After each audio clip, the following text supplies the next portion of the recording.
बिस्मिल्लाहिर्रहमानिर्रहीम। खातिन हज़रात, मैं हूँ अख्तर अब्बास और आप सबको अस्सलाम वालेकुम। पिछले दिनों कनाडा से एक फ़ोन आया और मेहरबान सी खातून ने अपने बेटे के बारे में बड़ी मज़े की बात बताई। वैसे तो वो चाह रही थी कि उनके बेटे का रिश्ता किसी बहुत अच्छी जगह पे किसी ऐसी बेटी से हो कि जिनका ख़ानदान भी बहुत अच्छा हो, दीनदार भी हो और उनके ख़ानदान से एडजस्ट हो सके।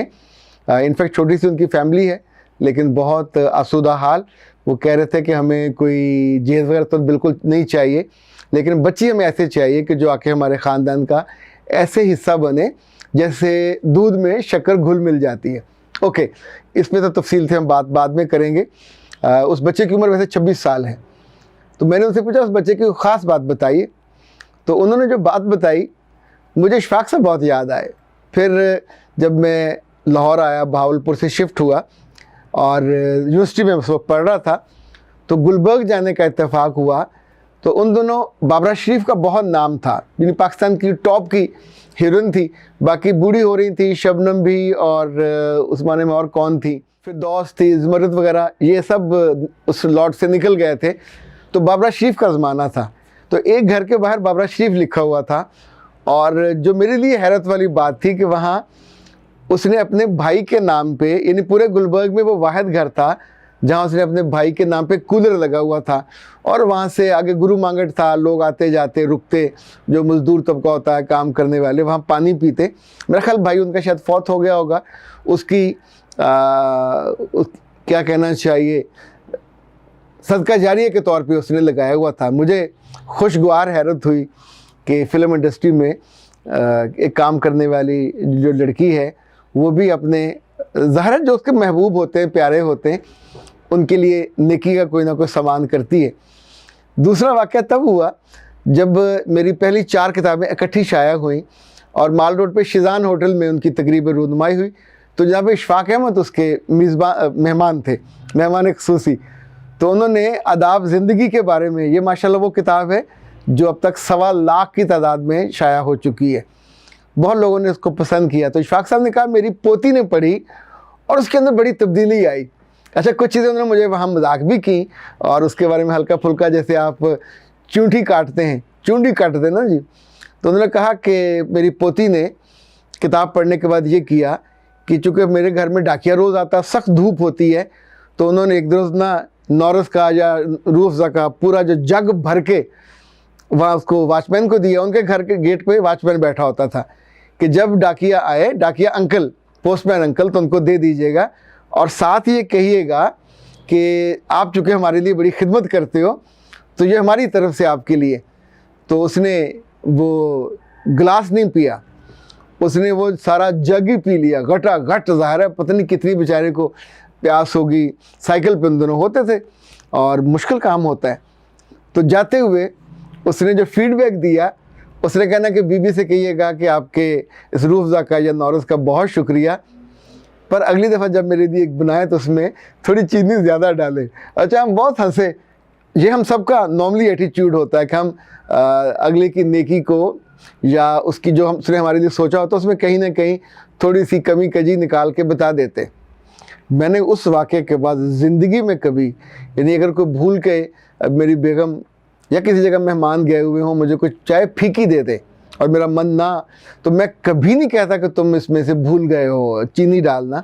कई दफ़ा ऐसा होता किसी के घर मेहमान गए हो तो खाने में नमक कम हो या मिर्च कम हो, नो प्रॉब्लम, माथे पे शिकन तक नहीं आती। भाई जो उसने किया, आप उसकी तारीफ़ अगर नहीं कर सकते तो कम से कम बदतारीफ़ी तो नहीं करनी चाहिए। ओके, उस खातून ने बताया कि मेरे बेटे की जो अच्छी आदत है जिसको उन्होंने मुझे बहुत अच्छी लगी और उन्होंने भी उसको एडमिट किया और एडमायर, और उन्होंने भी उसको बड़ा एडमिट किया और एडमायर किया। वो कहने लगे रात को देर के, चूँकि वो काम करता है, 25-26 साल का है बेटा, तो कोई ना कोई वो मंगवा लेता है, ये डिलीवरी, पिज़्ज़ा मंगवा लिया, कुछ और चीज़ मंगवा ली। तो एक दफ़ा ये हुआ कि डिलीवरी बॉय ने उससे कहा कि सर अगर आप, if you don't mind, I need water. Please give me a small bottle of water. तो वो गया, भागा हो जाके अंदर से पानी लेके आया, उसको दिया। Then he thought कि यार एक नॉर्मल इंसानी ज़रूरत है तो इसका तो ख्याल रखा जाना चाहिए। तो उसने एक बास्केट ख़रीदी बड़ी सारी। तो अब उसमें बास्केट में उसने जूस रखे होते हैं, 3-4 पानी की 1-2 बोतलें रखी होती हैं, साथ चिप्स रख दिए। तो अपने घर के बाहर एक टेबल लगा के उस पर साथ एक चिट लिख दी कि delivery boys, I am thankful to you for your service, for your kindness, for your effort, and this is what I can present, I can give you, and it's a gift from my side. You can pick anything from this basket. It's for you. तो खातून ने कहा कि जब मैंने पहली दफ़ा वो देखी तो मुझे भी बहुत अच्छा लगा। बाद में कई लोगों ने उसकी तस्वीरें बनाई, मुमकिन है कुछ लोगों ने फेसबुक पे भी शेयर किया हो। लेकिन जो इस वक्त आपसे शेयरिंग का मकसद था वो ये था कि जो भी पहल करता है किसी भी नेकी के काम में, किसी भी अच्छे काम में, दूसरे के दिल को बहुत अच्छा लगता, भाता है। यानी पर ये हर एक का अलग अलग होना चाहिए, जो उसके दिल से उठे। किसी दूसरे के कहने पे नेकी करना ये शायद उतना मज़ा नहीं आता जितना आपके अपने दिल से ये चीज़ आवाज़ निकलती है और आप अपनी ज़रूरत के एतबार से, वसाइल के एतबार से कुछ ऐसा काम करते हैं कि जिसमें दिल में अल्लाह की रज़ा होती है और इंसानों की कोई ना कोई हेल्प आउट होती है। वैसे ये बताइए, आपकी उम्र इस वक्त 20 साल तो होगी, 22 साल भी हो सकती है, 25-30 साल भी हो सकती है।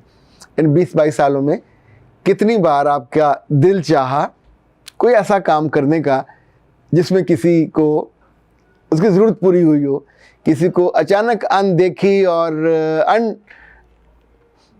अनडिमांडेड उसकी खुशी और उसकी ज़रूरत पूरी हुई हो। जिन जिन लोगों ने ऐसा किया है उन्हें तो मेरी तरफ से थापी का मतलब शाबाश। कल मैंने किसी आर्टिकल में पढ़ा, किसी ने शाबाशी लिखा हुआ था। तो शाबाशी तो बड़ा देसी सा लफ्ज़ है, असल में तो शाबाशी है। और ये जो थापी है, हम किसी बात पे जब बड़े खुश होते थे दादा दादी, तो वो कहते थे कि ज़रा थापी दे दे। थापी मेरा ख्याल है वो कपड़े धोने वाली होती है, पर उससे तो ज़ोर ज़ोर से मारते होते थे। ये थापी शाबाश वाली, यानी मुमकिन है वही मन हो। मेरा भी दिल चाहता है कि आपको आपके वालिदैन, आपके दोस्त अहबाब जिनके साथ आप जीते, वो ऑफ एंड ऑन थापी देते रहा करें। दुनिया में जिसको ज़्यादा थापियाँ मिलेंगी, मेरा ख्याल है ये वाला जो फरिश्ता है ये भी एक्टिव होकर लिखेगा कि इसको दुनिया में हफ्ते में 1 दफ़ा 2 दफ़ा, मुमकिन है रोज़ थापी मिलती हो। और आप सोचें पाइल अप होकर कितनी सारी बन जाएंगी। दुनिया अच्छी होगी तो आखिरत अच्छी होगी, दुनिया अच्छी नहीं है तो ये याद रखिएगा, इन्वेस्टमेंट तो यही, यहाँ इन्वेस्टमेंट की नहीं होगी तो वहाँ मिलेगा क्या? एक खाली लिफाफा। वो एक दफ़ा किसी आदमी ने कहा अपने रोज़े क़यामत उस फरिश्ते से, वो हिसाब तब ले रहा होगा कि हाँ भाई तुमने दुनिया में क्या अच्छा काम किया।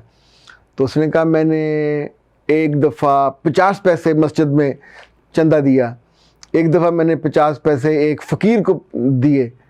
फिर उसने बहुत ज़ोर लगाया, गौर किया। उनके एक दफ़ा मैं कहीं जा रहा था तो मैंने कोई फ़कीर बच्चा देखा था, उसको मैंने 50 पैसे दिए थे। तो क्या तुम चाहते क्या? उसने कहा मैं इसके बदले में जन्नत चाहता हूँ। तो फरिश्ते ने जेब में हाथ डाला, 1.5 रुपया निकाल के उसकी हथेली पे रखा। उन्होंने कहा तेरे पैसे वापस, एडी तेरी औकात नहीं कि तेरे जन्नत पे जा जाए, चल किसी और पास से। तो इनफैक्ट नेकी कम से कम इतनी तो हो, फरिश्ता तंग आके जेब से निकाल के मुंह पे ना मारे कि 1.5 रुपया वापस। ये जो छोटी छोटी नेकियां होती हैं, चाहे किसी को पानी पिलाना हो, चाहे किसी के लिए, ये यूनिक था, मुझे तो बहुत अच्छा लगा, किसी के लिए आपने बाहर वो रख दिया हो। इनफैक्ट ये आपके अंदर की गुडनेस का इजहार होता है। सलामत रहिए, गुडी गुडी काम करते रहा करें। छोटी छोटी नेकियां और छोटी छोटी बुराइयां ये इनफैक्ट एक बहुत खूबसूरत शख्सियत भी बना देती है और एक बदतर शख्सियत भी बना देती है। इनफैक्ट दोनों के बीच में डिफरेंस रहना चाहिए। ये छोटी छोटी नेकियां इतना बड़ा आपको बना दें और गलतियां कोताहियाँ इतनी छोटी हो जाएं कि फिर महसूस भी ना हो। सलामत रहिए, आबाद रहिए, शाद रहिए और ये नेकियां करते रहिए। अख्तर अब्बास को दीजिए इजाज़त। अस्सलाम वालेकुम।